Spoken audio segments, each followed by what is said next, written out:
mengatakan duduk saja. Itu yang sering tidak dipahami atau tidak dimengerti buat pemula, bingung buat pemula belajar.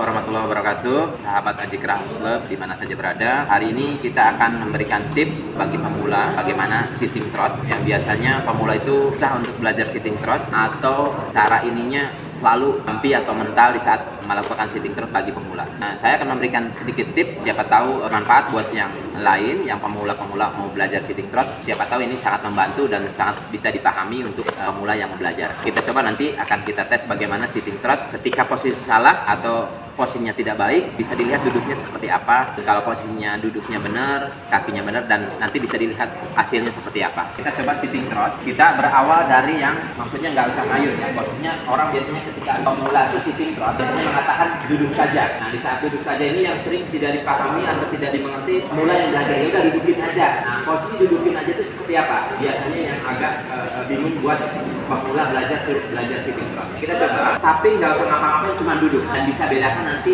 duduknya seperti apa. Ya, nanti kita membedakan ketika duduk cuma duduk sama duduk movement. Ya, boleh mulai, nggak usah apa namanya, ini nggak usah ngayun, jadi cuma duduk nggak usah ngapa-ngapain. Ya, biasanya akan mental. Dan bedakan Mbak, sekarang coba duduknya lebih diayun lagi, ngikutin ritme kudanya. Poin pertama, cari injekan kiri kanannya, terus koneksi di bagian pelukan harus ada, jangan sampai kosong. Kedua, setelah itu posisi duduk itu kita yang harus gerakin, bukan nunggu digerakin juga. Secara mudah, irama kuda kita harus bergerak. Jadi kalau misalnya ayunannya kita diam, otomatis akan makin lama makin mental. Begitu diayun, nah ini akan mengikuti irama kudanya. Jadi seolah-olah satu irama. Dan duduknya itu akan lebih lengket, duduknya akan lebih empuk karena satu irama. Nah, posisinya kalau memang tidak kita ayun atau kita tidak gerakan, nah ini yang membuat pemula ini sering terjadi sitting trotnya tuh kebanting-banting atau mental-mental. Nah, ini kita coba supaya nggak bumpy. Ayunannya ini yang mesti diayun sama si ridernya. Nah, kalau ridernya diam aja, Mbak coba diam aja, nggak usah diayun, dan nanti bisa dilihat. Nah, ini akan lebih mental. Kita balikin lagi normal, Mbak.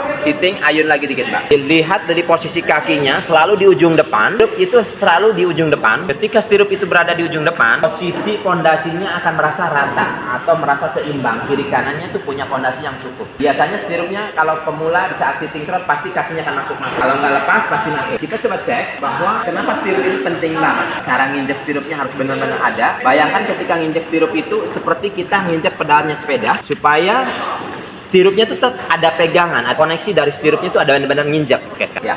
Ini bagaimana sitting trot ketika kita ayunnya nambah, dia akan lebih aktif lagi. Kalau misalkan ayunannya diperpelan, dia akan pelan juga sesuai dengan gerakan pinggul kita atau hip kitanya. Nah, kita perpelan lagi duduknya, Mbak. Ayunannya diperpelan lagi, pelan banget. Nah, sekarang kita majukan lagi, agak dorongan lagi dikit, Mbak. Ayunannya ditambah. Jadi ketika sitting trot bagi pemula, bayangkan kita duduk di bola yoga atau bola karet yang mesti kita ayun. Ketika kita ayun, bola karet pun akan bergerak. Tapi kalau kita tidak ayun, biarpun bola karet tersebut kita dudukin, kita nggak akan bergerak. Begitu kita ayun, bola karet pun akan ngayun seperti kita di atas kuda atau belajar sitting trot. Ya, maju lagi, Mbak. Ayun lagi, koneksi lagi, sedikit. Sekarang ayunnya diperpelan lagi. Dia akan mulangin lagi langkahnya. Ini siapa tahu bisa berbagi tips sama pemula-pemula yang belajar sitting trot, mungkin bisa lebih dipahami, mungkin bisa membantu sama-sama kita belajar. Jadi biasanya yang pemula ini di saat sitting trot hanya cuma duduk di atas kuda, membuat makin lama makin kebanting-banting di atas kuda. Nah, karena posisi pemula sitting trot ini yang mesti dipahami bagaimana kita ayunan duduk di atas kuda. Kita membayangkan duduk di bola karet atau bola yoga yang mesti kita duduk,